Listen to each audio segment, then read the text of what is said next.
I want to start by reading you something dry. No drama in the wording at all. Just the kind of sentence that puts people to sleep. And then I want to show you what that one boring sentence does to a man's access to his ex-wife's money. Because that's what this is. This is not a fight. This is just paperwork. There is a specific legal mechanism at play here, one that has been buried under a mountain of social media rumors and exclusive theories circling around Cody, Christine, and David Woolley. But if you take away the noise, you are left with a very strict financial reality. What does that sentence do? I'm going to tell you exactly how it legally blocks Kody Brown out of the bank account. But before we dive into the fine print and expose the actual money trail, welcome back to Sister Wives Crew. If you want the truth behind the reality TV smoke and mirrors, hit that like button and subscribe to the channel right now. We dig through the receipts so you don't have to. Let's map the money in plain terms. When a reality television family fractures, the financial split is rarely as simple as two people just walking their separate ways. For over a decade, the Brown family operated under a unified financial umbrella. Think of it like a massive corporate entity where the show's paycheck comes from the network, lands in a central holding tank, and gets distributed from there. When Christine left, she didn't just pack up her house in Flagstaff and move to Utah. She had to sever her financial ties from that central holding tank. So, who ended up with what after the split? We have to look at the structure, without any accusations or finger-pointing, just the pure mechanics of the money. Cody retained his shares and his control over the family's primary LLC, the business entity that was originally designed to catch the TLC paychecks for the group. Christine, on the other hand, walked away with the equity from her Flagstaff home, which she cleverly maneuvered into her own name before the final exit. But the most important asset she took with her was her future earning potential. She essentially established her own independent financial bucket. The network no longer pays Cody's family LLC for Christine's time on screen. They pay Christine's bucket. But untangling a decade-long reality TV contract is notoriously difficult. Residuals, back pay, spin-off clauses, and joint business ventures don't just disappear overnight because you got divorced. In the world of reality television, an ex-husband's shadow can linger over a paycheck for years if the initial contracts aren't aggressively restructured. Social media has been on fire lately with explosive theories about Cody demanding a cut of Christine's new life, and rumors swirling that he feels legally entitled to a portion of her current income. To understand if that's even possible, you have to look at the exact financial architecture they built. So put yourself in it for a second. Imagine you remarry. Your new spouse walks in with income, kids, and an ex who still shares a paycheck with them through a television show. Do you touch that, or do you build a wall around it? Seriously, think about what you would do in that situation. There's no right answer, but tell me in the comments which one you'd pick, because half of you are about to disagree hard with the other half. If you are David Woolley, stepping into this highly public, highly lucrative, and highly complicated dynamic, how do you handle the Cody factor? Do you try to manage the overlapping finances, or do you demand a hard legal boundary? This brings us to how the income actually flows. Let's trace the path of a single dollar originating from the network. TLC cuts a check. For years, that check went to an LLC managed heavily by Cody. The money landed there, paid the taxes, paid the expenses, and then trickled down to the wives. When Christine split, she legally required TLC to divert her portion of the funds directly to her own LLC. But here's the catch that everyone misses, and it's where those wild exclusive theories circulating online actually find a tiny kernel of truth. If there are older contracts still in play, or joint properties that haven't been fully liquidated, or shared investments made during the spiritual marriage, Cody's name can survive inside that financial structure. It's not because he's a mastermind, it's just how the original paperwork was drafted. An ex-husband's name can remain attached to certain income streams simply because untangling a complex LLC takes time, signatures, and agreement. If Cody refused to sign off on dissolving certain shared financial assets, parts of Christine's historical money could still technically be routed through entities he controls. This is why people on social media are constantly speculating about Cody trying to withhold funds or demanding payouts. The reality is that the financial structure of the Sister Wives empire was designed to keep the family financially bound to one another. Breaking that bond requires massive legal effort. Every single dollar has to be legally rerouted. Every contract has to be redrafted. And until that happens, the ghost of the previous financial structure haunts the new one. Let's dive deeper into those social media theories. Fans have been piecing together clues from recent episodes and online breadcrumbs, suggesting that Cody was quietly banking on Christine's continued financial contribution to the family pot, even after she moved to Utah. Some exclusive theories floating around claim there was a loophole in their original TLC contract that stated as long as they appeared on the same show, the payout structure remained identical regardless of their relationship status. While we treat these theories with a grain of salt to protect the facts, they highlight a very real danger in Christine's financial setup. If her money was still passing through any account with Cody's name on it, even for a millisecond, it was at risk. The network's payroll department doesn't care about your breakup. They care about what the W-9 and the direct deposit authorization forms say. Changing that authorization sounds easy, but when you are dealing with corporate entities, managers, agents, and a famously stubborn ex, it becomes a battlefield. This is the exact financial landscape Christine was navigating. A landscape riddled with old contracts, shared bank accounts, and an ex-husband who was accustomed to being the ultimate financial overseer. She was building her new life on top of a financial fault line that could crack at any moment if the paperwork wasn't handled perfectly. Now, we have to look at the second flow of income, because this is where remarriage completely changes the arithmetic. For years, the sister wives' money math was based on a patriarchal distribution model. The network paid the family, and the family distributed it to the wives. Even after Christine physically left, the ghost of that math lingered. But when you introduce a legal marriage into the equation, the entire formula blows up. And this is exactly where David Woolley enters the picture. I don't mean David Woolley, the guy we see on television, the new husband taking Christine on dates and buying her a house. We need to look at David Woolley not as a personality, but as a definitive part of the financial structure. When Christine and David got legally married, it wasn't just a romantic milestone. It was the ultimate legal severing of Cody's residual financial influence. Think about the difference between a spiritual marriage and a legal, state-sanctioned marriage. Cody and Christine were spiritually married, which means their financial entanglements were bound by private contracts, LLC agreements, and joint bank accounts. But they didn't have the standard marital property laws automatically protecting them in a divorce. When Christine legally married David, a new, massive financial firewall was erected overnight. You see, David Woolley is an established businessman. He came into this relationship with his own assets, his own companies, his own tax liabilities, and his own team of accountants. When two people like that get married, their financial advisors do not just let money flow haphazardly from an old reality television setup into a new joint household. The accountants demand clean lines. They demand a complete audit of where every single penny is coming from. This means that any lingering joint accounts, any ambiguous LLCs where Cody might have still had a microscopic percentage of administrative control, had to be ruthlessly shut down or bought out. David's presence in the financial structure acts as a legally binding border wall. It forces the issue. If Christine is going to file joint taxes with her new legal husband, the IRS needs to know that her income is hers alone, not somehow commingled with a former spiritual spouse who is actively running a different household with his own legal wife. The social media theories often paint David as a guy who just stepped in and told Cody off, but the reality is much more clinical. David didn't have to confront Cody. David's financial footprint simply made it legally impossible for Cody's name to remain anywhere near Christine's money. It is the power of the marital estate superseding the old LLC operating agreements. This restructuring didn't happen silently, which brings us to a massive turning point in the online conversation. Fast forward to July 4th, 2026. The internet is already buzzing with holiday content, but in the reality TV sphere, a completely different fireworks display went off. A major claim surfaced online, blowing up the forums and dominating the algorithm. A video was posted detailing an exclusive theory that Cody's access to Christine's money had finally been legally and permanently closed off. The video exploded, doing 23 times its channel average. It wasn't just a passing rumor. It was a highly specific, aggressively shared piece of content that sent the fanbase into an absolute tailspin.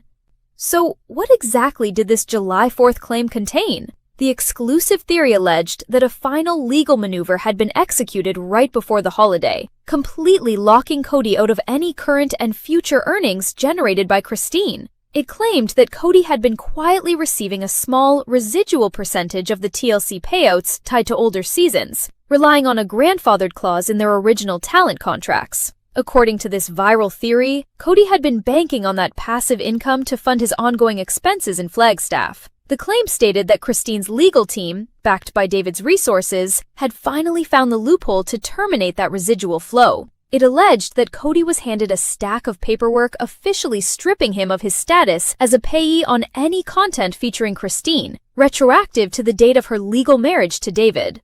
The video went even further. It claimed that Kody threw an absolute fit behind the scenes because he viewed the show's overall success as his own creation, believing he was indefinitely entitled to a cut of the pie, regardless of who was sleeping in whose house. The July 4th theory painted a picture of a man who suddenly realized that the bank of Christine was permanently closed, and that the financial power dynamic had irreparably shifted. Fans were analyzing every frame of the show, looking for signs of Kody's financial panic, and tying it all back to this massive claim. The timeline made sense to people. The motivation made sense to people. It was the perfect storm of reality TV drama and financial comeuppance. It was exactly what the audience wanted to hear. The villain losing his grip on the hero's wallet.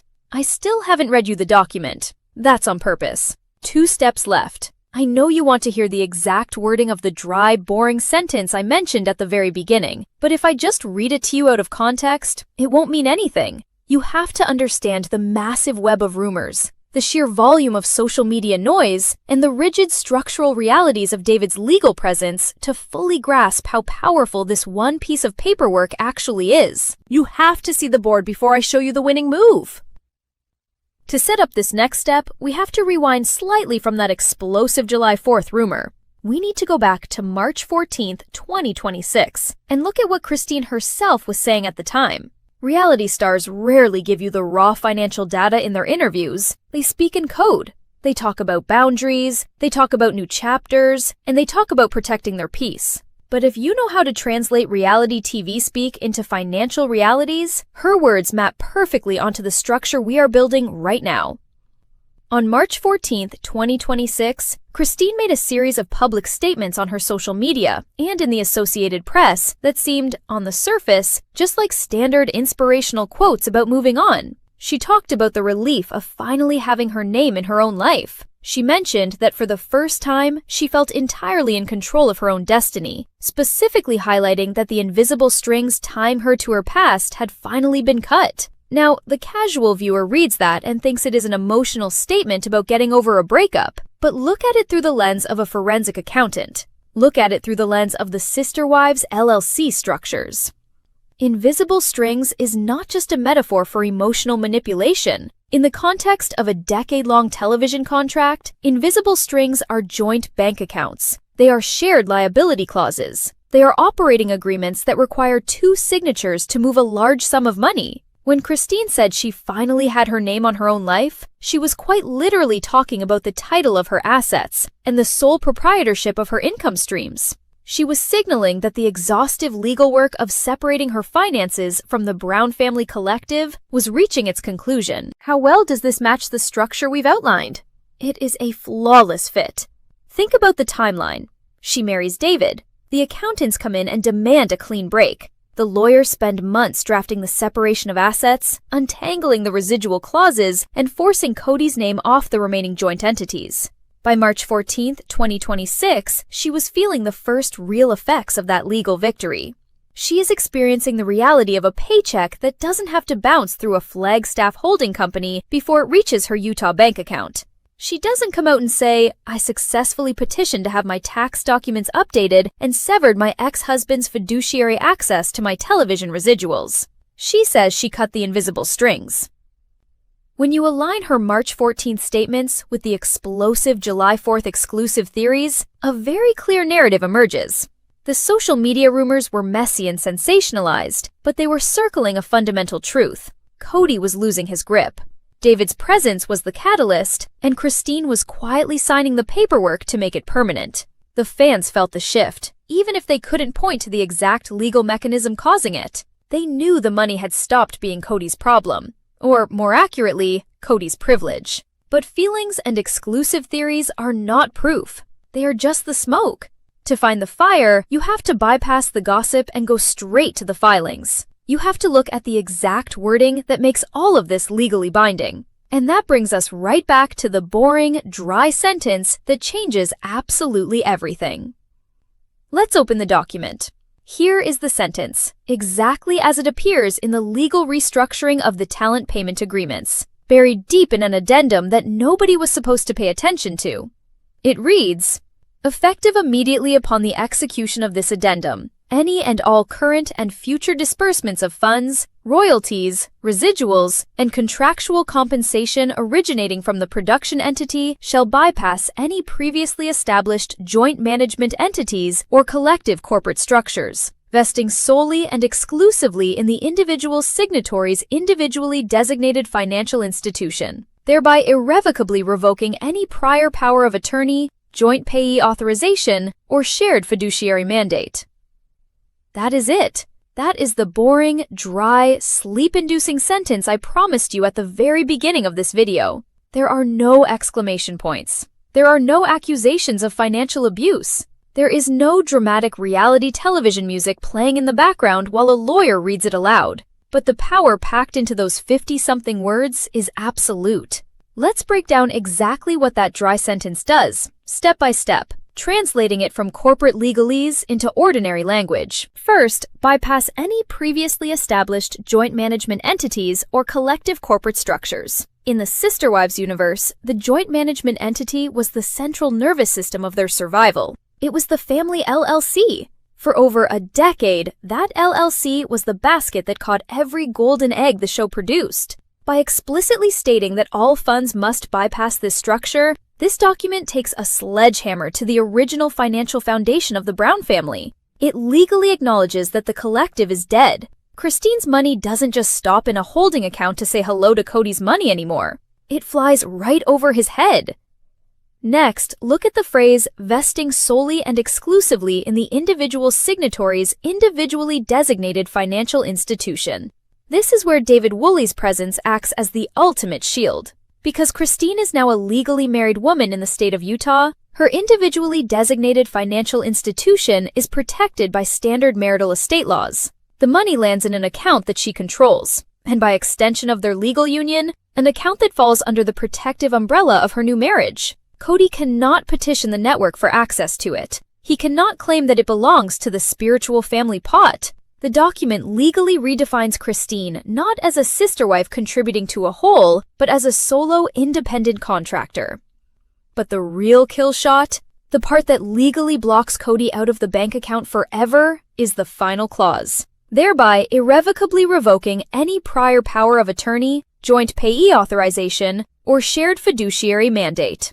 Irrevocably revoking. Those two words are a financial death sentence for Kody's control. A joint payee authorization is exactly what it sounds like. It is the piece of paper that says multiple people have the right to endorse and cash a check. A shared fiduciary mandate is the legal understanding that one person, often the patriarch in families structured like the Browns, has the authority to make financial decisions on behalf of the group. For years, Kody relied on these exact mechanisms to move money around the family, buy property, and manage the collective debt. This single sentence retroactively and permanently destroys any lingering authorization he might have held over Christine's earnings. If a stray residual check from Season 4 somehow gets generated tomorrow, Kody cannot legally touch it. If a network payout for a rerun hits the system, it automatically filters through this new addendum, looks at Kody's old authorizations, categorizes them as revoked, and sends the money straight to Christine. It is an automated legal wall. This is how Christine's money stopped being Kody's problem, and more importantly, how it stopped being his asset. It wasn't achieved by screaming matches on a porch in Flagstaff. It wasn't achieved by dramatic sit-down conversations documented by TLC cameras. It was achieved by a team of lawyers and accountants sitting in a quiet room drafting a mathematically perfect legal boundary. This document is the culmination of every invisible string Christine talked about cutting. It is the physical manifestation of her new financial independence. However, and this is where we have to draw a very clear, very hard line, we need to talk about what this document does not prove. This section right here is what separates this channel from the rumor mills. We do not deal in sensationalized fanfiction. We deal in the paperwork, and the paperwork has limits. This document does not prove that Kody Brown ever tried to steal from Christine. It does not prove that he was secretly hoarding her TLC payouts after she left for Utah. It does not prove that he threw a massive temper tantrum and demanded a cut of her new life, like that viral July 4th exclusive theory claimed. We have to be incredibly disciplined about separating the legal reality from the social media gossip. The internet wants Cody to be a cartoon villain who was actively trying to drain Christine's bank accounts until David Woolley rode in on a white horse and slapped a lawsuit on his desk. The internet wants dramatic confrontations and explosive legal battles. But the existence of a boundary does not inherently prove the existence of a trespasser. When you build a fence around your house, it doesn't mean your neighbor was actively trying to break in. It just means you want your property lines clearly defined. This document defines the property lines. It proves that Christine and her new legal team recognized the vulnerability of her old contracts and took decisive, aggressive action to close the loopholes. It proves that she was smart enough to know that spiritual divorces don't mean anything to the IRS or the network payroll department. It proves she protected herself. What it doesn't do is confirm the emotional narrative the audience wants to project onto the situation. Did Cody hate signing off on the dissolution of those joint accounts? Probably. Did he resent losing a massive portion of the family's earning power? Almost certainly. But resentment is not a financial crime. Being a stubborn ex-husband is not a legal violation. We cannot look at a standard, albeit aggressive, corporate restructuring document and declare it as proof of Cody's malicious financial intent. We can only declare it as proof of his absolute financial removal. Understanding this distinction is vital. It is how you watch reality television without getting played by the producers, and without getting manipulated by online grifters making up exclusive theories for clicks. When you focus solely on the structural reality of the money, the true story is actually much more fascinating than the rumors. The true story is about a woman who spent decades inside a financial system designed to keep her dependent, who slowly and methodically mapped the exits, leveraged her way out, and then used the very same legal system to weld the doors shut behind her. She didn't just leave a marriage, she dissolved a corporate partnership. And she did it with such precision that her ex-husband's name was completely expunged from her ledger. That is the real victory. It is quiet, it is buried in addendums, and it is overwhelmingly dry to read. But for a woman who spent her entire adult life sharing her resources with 3 other women and 1 man, a boring, sole proprietor bank account is the most dramatic plot twist imaginable. We have walked through the holding tanks. We have traced the network payouts. We have seen how David's legal status changed the game. And we have read the exact phrasing that locked the vault. I've told you what I can read and what I can't. If you have something I don't, a filing, a court number, a page I haven't seen, send it. I'd rather be corrected in public than be confidently wrong for 6 months. My inbox is the comment section.